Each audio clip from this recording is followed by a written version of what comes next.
In today's video, I'll be revealing the retirement savings benchmarks for different decades of your life and showing you exactly where you should be based on age to best prepare for a comfortable retirement. And working with hundreds of retirees over about 15 years now, I've discovered that most people have no real idea if they're ahead, behind, on track with their retirement savings. In fact, that's one of the biggest questions I get, is how somebody might compare to the average or maybe with somebody else in their peer group. And lack of knowledge here makes it a lot harder to make responsible planning decisions. If you're not familiar with me, my name's Justin. I own a financial planning firm in Lewisburg, Pennsylvania, where we help retirees all across the country make smart financial decisions. And that's exactly why I'm making today's video. I want to show you the specific savings targets for a few decades, why the benchmarks matter, why they may not matter as much in different situations, and how to determine if you're above average or below average for your age. So let's dig right into it. So let's talk about your 40s, the pivot decade. So this is the decade where things get messy and can be also very meaningful. I've worked with dozens of clients in their 40s who are juggling maybe six-figure incomes, a couple kids, a mortgage, maybe some college costs, and they don't really have a lot of confidence if they're saving enough or if they're prioritizing everything correctly. A good benchmark for your 40s, aim to have somewhere from 3 to 5 times your annual income by mid to late 40s. And now I don't want you to take this as a set rule. This is a general guideline. These benchmarks, they're not commandments. They're built by larger firms like Fidelity. JP Morgan puts out studies on this all the time, who, I mean, honestly, they have a vested interest in encouraging higher savings amounts and bigger portfolios to manage. Now, it doesn't necessarily mean that they're wrong. It just means we need to view them as these benchmarks more as a starting point and not a mandate. For example, if you're living well below your means, plan to retire much later, or maybe you really enjoy your job or business, don't have plans to actually, quote, retire in the traditional sense, or you have other income streams like a state pension or company pension, maybe you don't need 5 times your salary. Maybe you could enjoy more money now, make it mean something to your life now, spend more time with your family, hobbies, all those things. So I use these general numbers to help clients measure a direction, not to create panic or feel like they're behind or feel like they're stuck. Also, and this is a big one, I'm going to mention it now because this is going to apply to your 50s and 60s as well. How much you need depends on how you're wired and a lot of other personal factors. So I've worked with people who have 2 or 3 or 5 million saved, for example, and still feel anxious. No amount of money erases that anxious feeling or those thoughts of running out of money. And I've worked with others who have half of that amount or fractions of that amount who still sleep like a rock. So if you're naturally frugal, debt averse, you don't need much to be happy, you're not really playing the same game as somebody else who might need to spend $12,000 a month or needs a golf community, for example, or something like that to have their ideal retirement. So psychology drives your savings comfort zone way more than numbers ever will. So that's a very important point to keep in mind. And so now back to the number, back to the 3 to 5 times your income number. Where does that come from? Why do we use that? Well, it's not random. That number is used based on income replacement rates, meaning how much of your income you'll need to recreate in retirement. So it gives a good direction, but here's the real world twist to it. The people I see who fall behind in their 40s, they're often doing a lot better than they think, and they just feel like they're behind because they're just comparing themselves to people who might have way, way more than them or be in a totally different situation than them. But the most powerful decade, your 50s, is still ahead of you. So if you feel like you're behind in your 40s, don't panic, but also don't coast. This is your financial pivot point. And so your 40s require a balance, but your 50s offer some unique opportunities to enhance your retirement savings. Okay, now let's talk about your 50s, the acceleration decade. So this is where I see the biggest shift in mindset by far. In your 50s, you either double down on retirement savings, get really serious about it, or start to drift and lose a lot of momentum. And the benchmark here is 6 times your income saved by early 50s, and then usually 8 to 10 times your income by retirement. So quick math, 100,000 you should have by your early 50s. Based on these numbers, you should have 600,000 saved By the time you're getting closer to your 60s or retirement, you should have closer to 800,000 to $1 million. And remember, just like before, you got to remember where these numbers come from. It's not a set in stone amount that you have to have. These numbers come from big firms like Fidelity, T. Rowe Price, JP Morgan, and they're not just offering guidance out of merely goodwill. These firms manage trillions in assets. So the more you save, the more they manage. But now that doesn't mean that the math is bad, and I'm not saying that they have some evil intentions of getting you to hoard money so they can hang on to it. I'm sure they don't want to give you bad retirement advice either and have you go broke, and then you could blame them for that one, right? So I don't want to try to paint these big firms as big evil places where they're giving you, conflict of interest advice always, but you have to layer in the emotional and behavioral side of the equation as well, and it's kind of hard for them to do that when they're putting out advice to a general audience, I think. So some people in their 50s, they'll feel a sense of urgency, almost panic, and others feel energized. It just depends on where they're at. So what matters isn't the dollar amount always, it's whether you feel like you're in control and you're making progress on your retirement plan. If you're someone who gets motivated by clear targets and tracking progress, benchmarks work really, really well. But if you're prone to financial anxiety, chasing someone else's goal or chasing those big magic numbers, 1 million, 2 million, 3 million, that can actually backfire and lead to a lot of counterproductive behavior and I guess what I would call self-torture, just feeling bad and terrible about where you're at when maybe you're actually doing just fine and doing really well. Remember, this is about building a plan that feels right to you and fits your life. So we have to anchor these numbers to your goals, your lifestyle, your timeline, your location. Some places obviously have higher cost of living than others.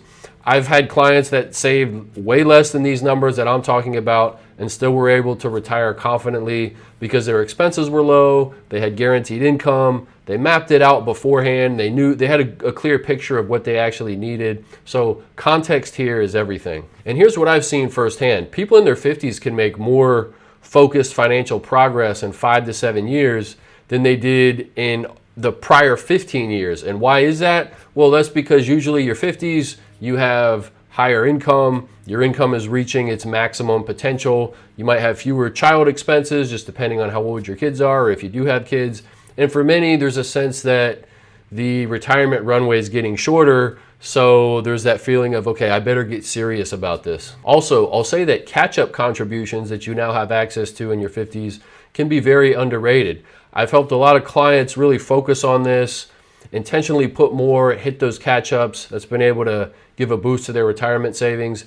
In addition, you don't have to always put everything in your 401k or IRAs either. I think some people get very, very focused on 401k or IRA and either think, well, that's all I can do, without realizing they can actually invest outside of 401ks and IRAs as well, or maybe strategically invest in those non-retirement accounts just for good tax planning, good variability. Once they actually hit retirement, they have another source. They don't have to pull everything from 401k or IRA. So non-retirement, or what some might call brokerage account, can be a good tool here. So I wouldn't overlook that. Now that you understand how some of these targets work depending on your age, fill out the questionnaire in the description. Click the first link below. I will send you back a personalized video analyzing your situation based on your numbers. I'll give you my thoughts on your retirement and some steps that you might be able to take to optimize it. Okay, last but not least, let's talk about your 60s, the final sprint decade, you could say. Now, there's exceptions, of course. Some people work into their 70s,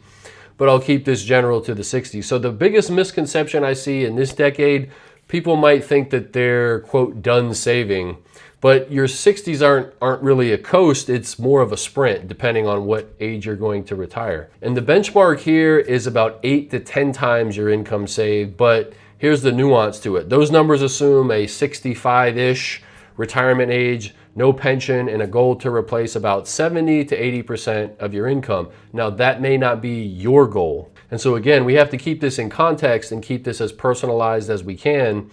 And I wouldn't overlook how emotions shift during this phase. So this is a key factor that I've found. I've seen clients hit their number and still not feel secure, as I mentioned earlier, and struggle with that throughout retirement.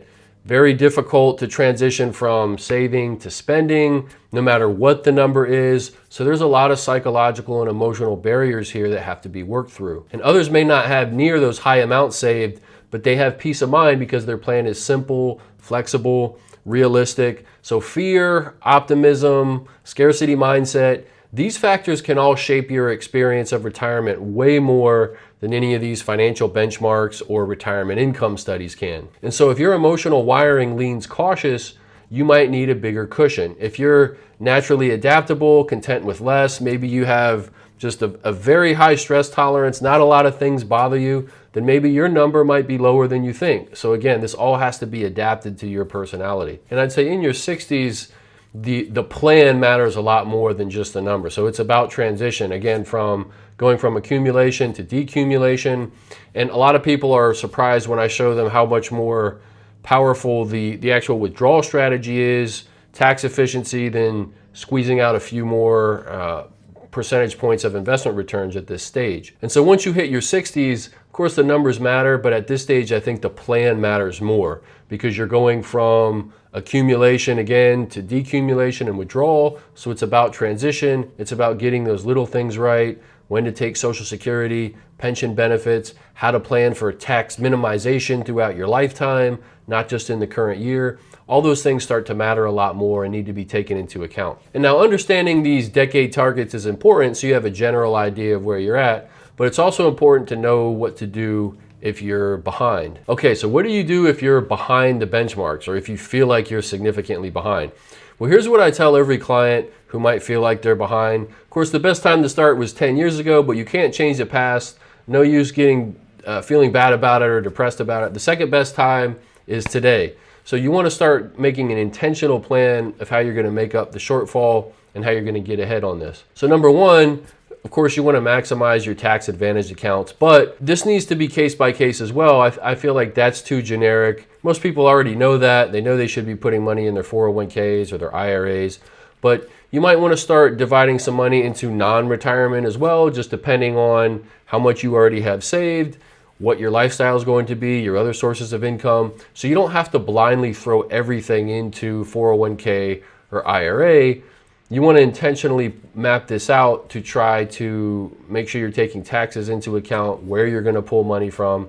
So again, this has a little bit of nuance to it, but I would make sure that you don't just wait around for the perfect time. The people who won't move forward are the ones who act. I still recall some people that I talked to a little while ago. They're still waiting to get money invested from 2022. They pulled their money out of the market and they still never got it back in. They missed all the gains that happened from that point up until now. So if you're waiting on the market or saying, well, I'll wait till the market turns around or I'll wait for this dip, it's impossible to predict those things. If you keep doing that, you'll just keep getting further and further behind. And then in addition to just saving, you want to make sure you're preparing for those retirement risks that affect all of the decades. So one thing I've learned in over 15 years doing this is risk doesn't care how well you've planned. So the four that blindside most people are, number one, market volatility, especially early in retirement. I've talked about sequence of returns risk before. Now, the key thing to keep in mind here is that I think some of this gets overblown.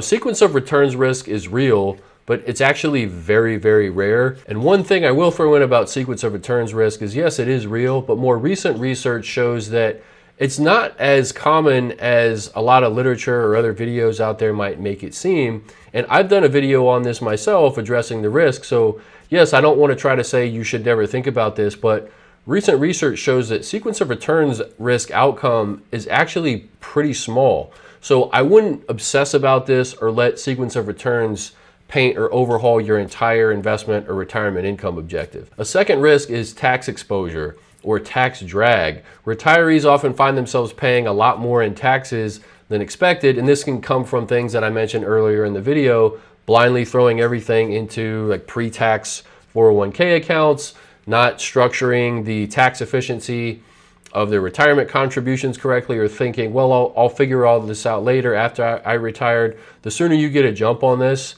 in your early 50s or late 40s, early 50s maybe, the better tax outcome that you can have, and you can create and engineer for yourself in retirement. And so the last risk, and I think one of the biggest ones that isn't talked about enough, inflation. So the silent killer that slowly erodes your income over time. And of course, that's why one of the reasons I'm making this video talking about the importance of getting that head start of savings in your 40s and 50s, catching up in your 50s, even in your 60s. But I think where a lot of people miss this is that you need to have your investments growing enough to outpace inflation.